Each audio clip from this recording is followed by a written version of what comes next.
Audiolivro Tao Te Ching de Lao Tse. Interpretação do Mestre Seixas. Aforismo 63. Atua sem fazer. Trabalha sem esforço. Pense no pequeno como se fosse grande, e no escasso como se fosse abundante. Enfrente a dificuldade enquanto ainda for fácil. Empreenda um grande trabalho através de pequenos atos. O mestre nunca aspira ao grande, dessa forma alcança a grandeza. Quando está em dificuldades, se detém e as aceita. Porque não se prende ao comodismo. Os problemas não são para ele problemas. Interpretação do Mestre Seixas. O Tao Te Ching é reiterativo na excepcional condição de ensinar a atuar sem fazer. O wei, o fazer sem quem faça. Conceito já construído ao longo de diversos aforismos. O wei tem um imenso inimigo que impossibilita que a sua logística se manifeste de forma prática. O sentido protagônico.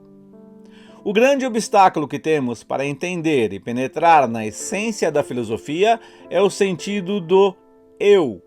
Essa urgente presença egóica que se manifesta, por exemplo, de forma linguística, nas expressões verbais que classificam as ações e as associam a algum tipo de individualidade como primeira, segunda ou terceira pessoa, seja no singular ou no plural.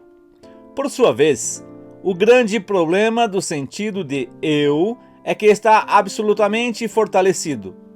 Reina mimetizado nos hábitos e em cada processo mental. A expressão mais consistente do eu é a força de vontade. Formatada a vontade na mente, surge a capacidade de decisão. É o que o eu acredita ser capaz de decidir por si mesmo e, portanto, direcionar o futuro mediante a sua vontade.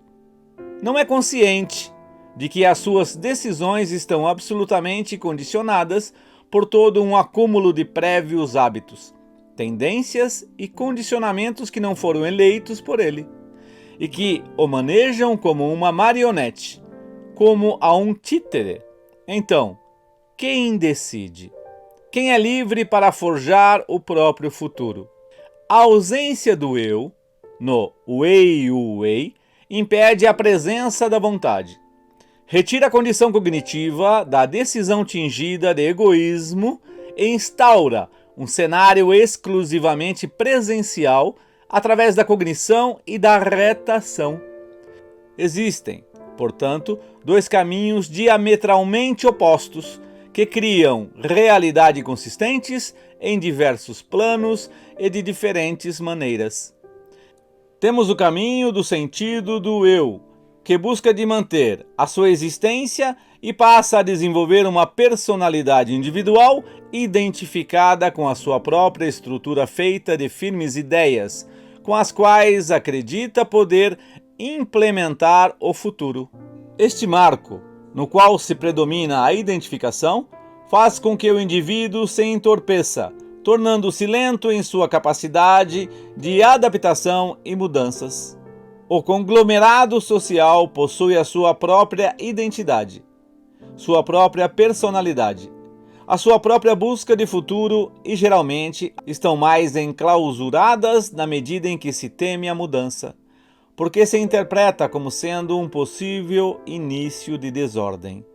Mas Lao Tse afirma: não importa a desordem, pelo menos nos mostra que estamos vivos e, sobretudo, que não é necessário enfrentar as coisas sempre da mesma maneira. Às vezes, inclusive, com uma resposta oposta à habitual. Temos que aprender a ver a abundância no escasso, o fácil na dificuldade. Temos que saber ver que não podemos acreditar em ser possuidores da verdade. É impossível transportar-se a terrenos metafísicos através de verdades premeditadas. Estas se converteram em um lastro, em um peso, porque o que somos hoje deixaremos de ser amanhã e estaremos impedidos a uma opção de transformação, tanto no plano individual como no coletivo.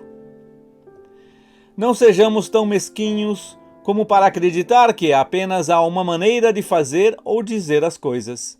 Assim, passamos a outra perspectiva e buscar aceitar com humildade e respeito que existe uma multifacetada opção para abordarmos a qualquer circunstância. A humildade, a aceitação e o respeito nos libertarão progressivamente do futuro, para adentrarmos ao momento presente sem sentido protagônico, ao Wei, ao fazer sem quem faça. Temos aqui o segundo caminho. Este caminho outorga a compreensão e as firmes e estáveis certezas. É a realidade que continuamente experimenta quem vive no tal. Fim do aforismo 63 do audiolivro Tao Te Ching de Lao Tse. E obrigado ao mestre Seixas por apresentar-nos o poder do livre-arbítrio diante do fluxo contínuo da realidade.